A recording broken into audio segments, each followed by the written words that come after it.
जमाने के बाद आए, कहाँ थे आप, कहाँ थे आप, जमाने के बाद आए ओ बड़े सवाल के बाद आए हैं, कहाँ थे आप, वो जमाने के बाद आए हैं।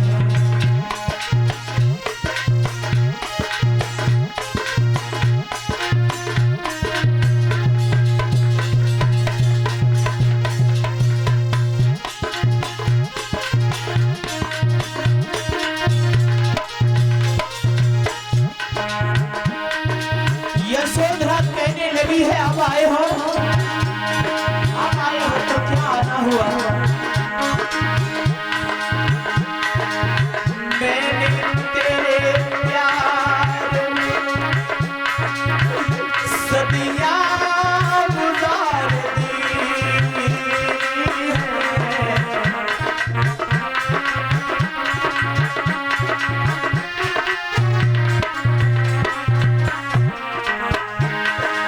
मैंने तेरे प्यार में सदियां गुजार दी है,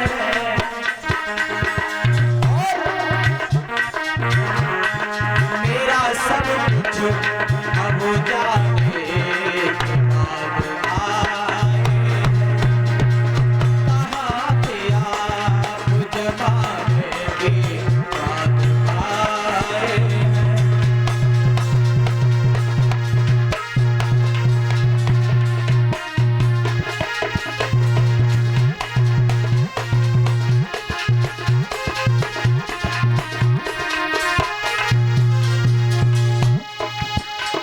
यशोधरा ने कहा आप जमाना बीत जाने के बाद आए हैं भगवान, भला अब तक कोई और स्त्री होती ना तो जैसे सीमा है तो चली आई, बस नहीं चली जाती।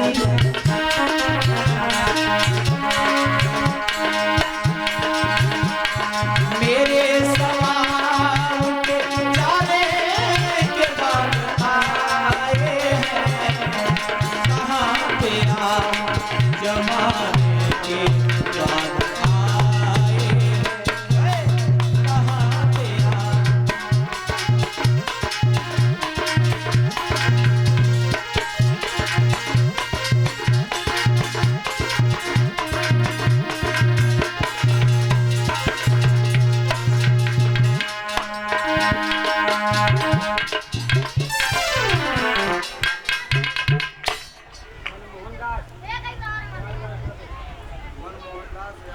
और ये इसी बीच में ये महाराज आपके बीच में मनमोहन दास जी आए हैं और इनकी पवित्र कमलों से हमें 20 मुद्राएं प्राप्त हुई हैं। भगवान से सुख शांति की कामना करते हैं और आशीर्वाद की अपने लिए कामना करते हैं। बहुत बहुत साधुवाद, बहुत बहुत साधुवाद।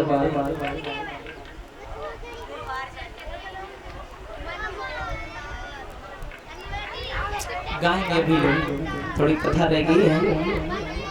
तो जैसे ही मैया ने कहा कि बहुत समय के बाद आए हैं भगवान, भगवान कहने लगे कोई घबराने की जरूरत नहीं है, मैं तो केवल अरे धर्मलाल के लिए गया था, मुझे ज्ञान प्राप्त हो गया, यशोधरा में लौट करके आ गया हूँ, तुम्हें किस बात की चिंता है। बोले यशोधरा कहने लगी है भगवान आ तो गए हो, लेकिन जो सुख स्त्री को चाहिए वो सुख आप नहीं देने आए हैं। बोले हाँ ये तो बात सच में है, लेकिन यशोधरा अब इतनी मेहनत करने के बाद मैं अगर यहाँ महलों में रह करके तुम्हारे साथ जीवन यापन करने लगा तो कहते हैं ना ये डिग्री किसी काम की नहीं रही। आज भी देखा होगा लोग बहुत पढ़ाई करते हैं, माता पिता पढ़ाइयाँ करवा देते हैं, लेकिन फिर वो खुरपी छाप रह जाते हैं तो माता पिता को बड़ा दुख होता है। कहते हैं कि मैंने इतनी मेहनत की है यशोधरा, अरे महलों में रह करके तो दुनिया में नाम भी नहीं हो सकता और मैं इस तरह से जंगल में रहूंगा, धर्म की चर्चा करूंगा तो मेरा और तुम्हारा नाम इतिहासों में अंकित होगा, है ना। वैसे आप जी जानते हैं कि इंसान जन्म लेता है और बहुत से इंसानों को तो गांव वाले भी नहीं जान पाते हैं कि तब में पैदा हुई और कि तब में चलोगे, है ना, कुछ नहीं जान पाते। लेकिन गांव में 2 या 4 लोग ऐसे होते हैं जो अपना भी नाम रोशन करते हैं, अपने परिवार का नाम रोशन करते हैं, अपने माँ बाप का नाम रोशन करते हैं और यहाँ तक ही नहीं अपने पूरे गांव का नाम रोशन करते हैं, है कि नहीं। भाई कोई लड़का अगर डीएम बन जाता है तो 10 गांव उसके सहारे से पलते हैं। हाँ, अगर रिश्ते में कुछ भी नहीं लगता हो, कहीं अगर गाड़ी पकड़ ले पुलिस वाले तो कह देंगे हम उसके भैया हैं। हाँ, जानते हो तो डीएम साहब है माई, ले बात कर लो अभी। यानी 10 गांव पलते हैं, अगर एक गांव का व्यक्ति डीएम बन जाता है। भगवान कहने लगे यशोधरा घबराने की जरूरत नहीं है। भगवान बैठ गए, यशोधरा को समझाते रहे, लेकिन जैसे ही तसल्ली बांधी है यशोधरा कहने लगी भगवान एक बात बता दो, हमें कौन से किए की सजा और दोगे। कहने लगे कोई बात नहीं है, अब कुछ सजा नहीं है, अब तुम्हें घबराने की जरूरत नहीं है, आराम से रहो, मैं आ गया हूँ, जाऊंगा लेकिन आता जाता रहूंगा। उसी वक्त भगवान ने यशोधरा को जब समझाया, यशोधरा उन महलों में रह जाती है। इधर देखिए वो 8 वर्ष का बेटा हो गया है, वो भी उनके साथ है, वो पहचान नहीं पाया कि मेरे पिता है। भगवान पुनः महलों से निकल करके बट वृक्ष बगिया की तरफ चले गए हैं। इधर देखिए जैसे ही 8 वर्ष के बाद भगवान आए और चले भी गए, उसी वक्त तो उसकी दासी जो मधुबाला ही वो आ गई, कहीं से आई और आकर के बोली बहन मैंने सुना है कि तुम्हारे पति महलों में आए हैं। बोली हाँ। फिर वो चले भी गए। उसने कहा कि देख लिया ये तुम्हारे साथ नहीं रहेंगे, अरे तेरे जीवन में तो आगे लग गई बहन, और तू शादी ना करती तो बढ़िया आते, कब दूसरे की शादी कर लेती तो जा तो हती तेरे पति घर पर आते, इनके साथ में विवाह करके बहन अरे तू तो जैसी की तैसी रह गई और तेरे लिए दाग और लग गया, तू कहीं दूसरी जगह भी नहीं जा सकती है। आज मेरे धर्म के प्रेमियों, जब मधुबाला ने आकर के पाठ पढ़ाया और जैसे ही पाठ पढ़ाया है उसी वक्त हुआ क्या, यशोधरा मधुबाला की बात सुनकर के एकदम से क्रोधित हो गई और जवाब दिया, अरे पगली तू क्या कह रही है, तुझे शर्म नहीं आ रही, मेरे पति के बारे में और मेरे बारे में आप शब्द बोल रही है? अरे तुझे शर्म आनी चाहिए, मेरे पति कहीं दूसरी जगह नहीं चले गए हैं। उन लोगों के दिल से पूछ जो लोग घर में रहते हैं, शादी होते ही उनका पति अलविदा हो जाता है, मेरे अलविदा तो नहीं भाई, अरे है तो सही। आज जब गुस्सा हुई है यशोधरा और एक जवाब दिया है कि तू यहाँ से चली जा, इतने शब्द मैंने एक अपनी दासी होने की खातिर सुने हैं, अगर आगे एक शब्द तूने कहा तो मुझसे बुरी कोई औरत नहीं होगी। इतने शब्द कहे सोई यशोधरा से बिछड़ करके उसकी सहेली, उसकी दासी जो थी वो निकल करके चल दी और कहने लगी है कि जा बहन, आज तुझे कोई बात नहीं है, मैं बता रही हूँ तुझे अकल नहीं आ रही है, और अकल उस दिन आएगी जिस दिन तेरे पति तो चले गए, तेरा देवर है नंद, उसकी शादी हो जाएगी, इन महलों का राजा बन जाएगा, तेरी दौरानी रानी बन जाएगी, इन महलों की चाबी कुंजी तेरी दौरानी के हाथ में रहेगी, वो रानी होगी और तुम दासी। जब देवरानी तुमसे पैर नहीं दबाएगी उस दिन मधुबाला तुम्हें याद आएगी।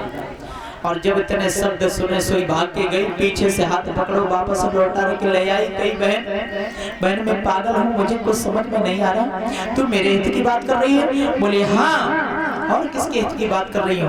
बोले मैं क्या करूँ बता? बोली अभी दूर नहीं गए हैं भगवान, अगर मेरी बात माने तो अपने बेटा राहुल को आज रात एक पाठ पढ़ा दे, और पाठ पढ़ाने के बाद ऐसा पाठ पढ़ा दे कि इस राज का पूरा हक अपने लिए मांग ले। बोली चलो ठीक है। जैसे ही इतना कहने के बाद मधुबाला चली गई, इधर यशोधरा महलों में रह गई। रात के लिए अपने बेटा राहुल के लिए पास में लेटाया और एक ही बात पढ़ाती है कि बेटा पापा के पास जाइयो, तुम्हारे पापा आए थे पीले वस्त्रों में, ये तुम्हारे ही पिता आते, तुम जाओ वट वृक्ष बगिया में, या सुबह आए भोजन करने के लिए तो उनसे जाकर के अपना हक मांग लेना, इस राज को मांग लेना। सोई एकदम से पूरी रात बेचारी पढ़ाती रही। सुबह हुआ, इधर महलों में तैयारी थी भोजन की। भगवान भिक्षुओं को लेकर के भोजन करने के लिए आए और आकर के जैसे ही चलने लगे, चलने के बाद यशोधरा ने देखा कि भगवान लौट करके जा रहे हैं। सोई राहुल से कहा बेटा जाओ, यही मौका है। राहुल को पीछे भगवान ने पीछे मुड़ के देखो तो वो लड़का देखिए 8 वर्ष का है, पीछे आ रहा है। फिर भगवान आगे के लिए बढ़ गए, फिर देखा तो पीछे फिर आ रहा है। ऐसे ही 2-3 बार देखा, लेकिन वो राहुल लौटा नहीं। बगिए में जैसे ही पहुंचे ही राहुल भी खड़ा हो गया। भगवान ने लौट करके देखा तो राहुल पीछे खड़ा है। पास में बुलाया और कहा कि बेटा क्यों आए हो? तो बोले कि भगवान आज मुझे वो चाहिए जो मैं तुमसे लेने के लिए आया हूँ। भगवान कहने लगे बेटा मेरे पास सोना चांदी माणिक मोती अरे जमी जायदाद कुछ नहीं बेटा, मैं तुम्हें क्या दे सकता हूँ? बेटा राहुल देखिए जो माँ ने पाठ पढ़ा करके भेजा वो तो भूल गया, लेकिन राहुल ने एक शब्द कह दिया। राहुल ने कहा भगवान आपके पास क्या है? बोले मेरे पास तो ये भिक्षा पात्र और चीवर है बेटा, अगर इसको लेना चाहे तो ले ले। राहुल ने कह दिया कि भगवान जो तुम्हारे पास है वही मुझे दे दो। सोई भगवान ने देर नहीं की, तुरंत ही बैठाला, उसका मुंडन करवाया, चीवर दे दिया, भिक्षा पात्र दे दिया। आज 8 वर्ष का बच्चा वो भिक्षु बन गया है उन वट वृक्ष बगिया में। जैसे ये संदेशा प्रजापति गौतमी ने सुना सो ये एकदम से रोने लगी, बोली है कि हमारा मूल तो चलो वो, लेकिन ब्याजू चली गई। मैया यशोधरा इंतजार कर रही है कि आज राहुल अपना हक लेके आ रहा होगा, लेकिन हक की तो बात दूसरी रहेगी, राहुल लौट कर ही नहीं आई। जैसे ही मैया ने सुना कि मेरा बेटा भिक्षु बन गया है, अब तो उन महलों में हाहाकार मचने लगे हैं। एक तो सिद्धार्थ के जाने का दुख है, दूसरे राहुल के जाने का दुख है। महाराज कहने लगे हैं कि बेटा चला गया लेकिन बहुत बुरा किया, हमारे नाती को भी ले गया है। आज मेरे धर्म के प्रेमियों ऐसा ही नहीं, भगवान ने महाराज शिद्धोधन का घमंड तोड़ने के लिए सब कुछ किया था।